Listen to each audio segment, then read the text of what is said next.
Assalamualaikum everyone. In this video we are going to discuss exercise 1.3 of chapter number 1. इस video में हम discuss करने जा रहे हैं exercise 1.3. So let's start with question number 1. हम शुरू करते हैं क्वेश्चन नंबर 1 से. Question number 1 is right the base and exponent of the following. हमें एक नंबर दिया गया है और हमें कहा है कि हम उसका क्या बताएं. हम उसकी बेस बताएं और हम उसका एक्सपोनेंट बताएं. और जो नंबर है वो है 3 रेज़ टू द पावर 4. ये जो पावर होती है हमारे पास ये एक्सपोनेंट होता है और ये जो जिस पर पावर होती है ये नंबर क्या कहलाता है, बेस कहलाता है. तो 3 रेज़ टू द पावर 4 में जो 3 है हमारे पास वो हमारी बेस है और ये जो पावर 4 है ये हमारे पास हमारा एक्सपोनेंट है. The second part is 1/2 whole power 3. हमारे पास जो बेस है वो है 1/2 और जो हमारी पावर है वो कहलाएगी एक्सपोनेंट, यानी हमारे पास एक्सपोनेंट क्या है, 3 है. The next part is -30 whole power 20. -30 के ऊपर हमारे पास जो पावर है वो है 20. तो जो -30 है वो हमारी बेस कहलाएगी और ये जो 20 पावर दी गई है ये हमारा एक्सपोनेंट कहलाएगा. The question number 2 of exercise 1.3 is identify radicand and index in the following. हमें कुछ नंबर दिए गए हैं, हमें उसमें रेडिकेंड और इंडेक्स बताना है कि उसमें रेडिकेंड क्या है और इंडेक्स क्या है. जो पहला नंबर है वो है 3/5. ये जो नंबर रूट के अंदर लिखा हुआ है ये हमारे पास रेडिकेंड कहलाता है और जो रूट के बाहर लिखा हुआ है ये नंबर हमारे पास इंडेक्स कहलाता है. तो इसमें हमारे पास रेडिकेंड क्या है, 5 है और जो इंडेक्स है वो 3 है. The second part is under the root x/y and index 4.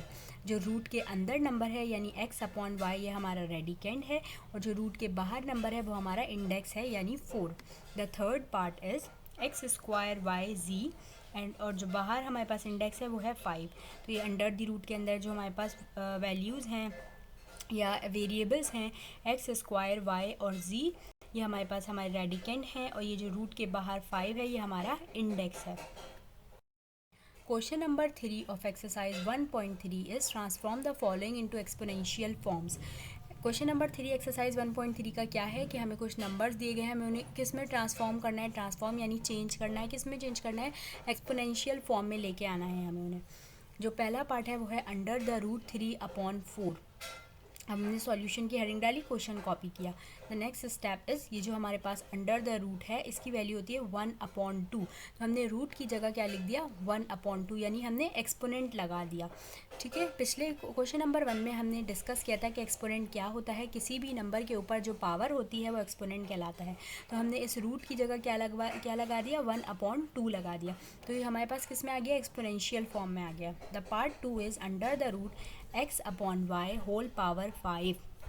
हमने सॉल्यूशन की हेडिंग डाली, क्वेश्चन कॉपी किया. The next step is x/y और ये 5 हमारे पास क्वेश्चन में मेंशन था और जब रूट हटा तो रूट की वैल्यू क्या होती है, 1/2. तो ये रूट की जो वैल्यू है 1/2 ये 5 से क्या हो जाएगी, मल्टीप्लाई हो जाएगी. मल्टीप्लाई होने के बाद क्या आंसर आएगा, 5 × 5 और ये जो डिनोमिनेटर में 2 है ये ऐसे ही रहेगा. तो जब ये एक्सपोनेंशियल फॉर्म में आया तो क्या आंसर आया, x/y whole power 5/2. The third part is under the root x/y -5 and index is 3. Under the root में हमें क्या दिया हुआ है, y/x दिया हुआ है और उसके ऊपर पावर -5 है और इंडेक्स में हमारे पास 3 दिया हुआ है. पिछले क्वेश्चन में हमने डिस्कस किया है कि इंडेक्स क्या होता है. हमने सॉल्यूशन की हेडिंग डाली, क्वेश्चन कॉपी किया. द नेक्स्ट स्टेप इज़ अब अगर हमारे पास इंडेक्स में जो भी वैल्यू गिवन है वो अंडर द रूट की वैल्यू की जगह आ जाएगी. For example under the root की वैल्यू होती है 1/2. अगर इंडेक्स में 3 गिवन है तो 1/2 चेंज हो जाएगा 1/3 में. अगर इंडेक्स की वैल्यू में हमें 9 गिवन है तो जो अंडर द रूट की वैल्यू 1/2 होती है वो चेंज हो जाएगी 1/9 में. इसी तरीके से यहाँ पे हमें 3 गिवन था तो अंडर द रूट की वैल्यू चेंज हो गई 1/3 में. और ये जो -5 था ये क्या होगा, इस 1/3 से मल्टीप्लाई होगा. जब हमने मल्टीप्लाई किया -5 को 1 से तो आया -5 और डिनोमिनेटर में 3 आया. तो हमारे पास जब ये एक्सपोनेंशियल फॉर्म में कन्वर्ट हो गया तो हमारे पास क्या आंसर आया है, y/x -5/3.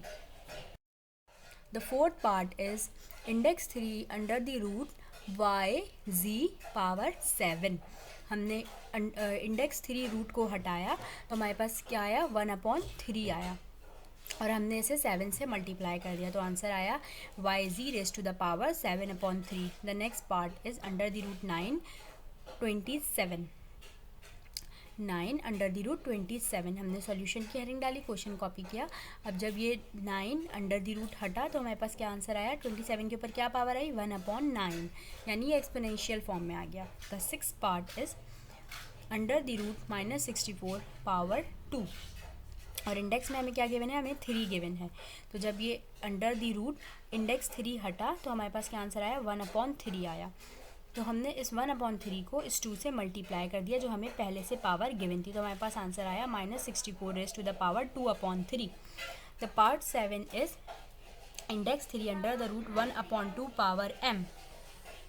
जब ये हमारे पास इंडेक्स 3 हटा और रूट हटा तो हमारे पास 1/3 आया, जो ये m से मल्टीप्लाई हो गया, m/3 आ गया। जो हमारे पास एक्सपोनेंशियल फॉर्म में आंसर आया वो क्या आया, 1/2 पावर m/3।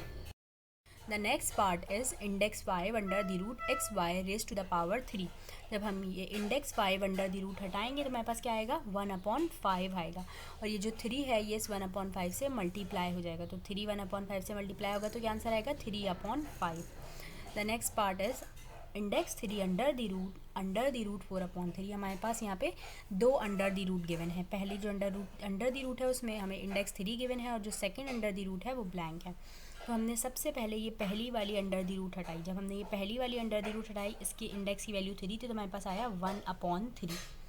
अब हमने ये द थर्ड स्टेप में हमने क्या किया है कि जो दूसरी वाली अंडर द रूट है हमने ये हटाई, तो इसकी वैल्यू क्या आई, 1/2 आई। क्यों आई, क्योंकि इसकी जो इंडेक्स है इसमें हमें कोई भी नंबर गिवन नहीं है। अब ये दोनों वैल्यूज़ एक दूसरे से मल्टीप्लाई हुई, 1 multiply by 1 = 1 and 3 multiply by 2 = 6। तो हमारे पास आंसर क्या है एक्सपोनेंशियल फॉर्म में, 4/3 raise to the power 1/6। The question number 4 of exercise 1.3 is transform the following into radical form। पिछले क्वेश्चन में हमें रेडिकल फॉर्म में क्वेश्चन गिवन था और हमें उसे एक्सपोनेंशियल फॉर्म में लाना था। इस क्वेश्चन में हमें एक्सपोनेंशियल फॉर्म में गिवन है और हमें उसे रेडिकल फॉर्म में लेके आना है। जो पहला पार्ट है वो है 5 की पावर 3 1/7। तो हमने क्या किया, 1/7 को हमने जब रूट में कन्वर्ट किया तो रूट लगाया और इंडेक्स की वैल्यू क्या आ गई, 7 आ गई, और 5 की जो पावर 3 थी वो अंडर द रूट के अंदर आ गई। The second part is a × b power -2 और होल पावर 1/3।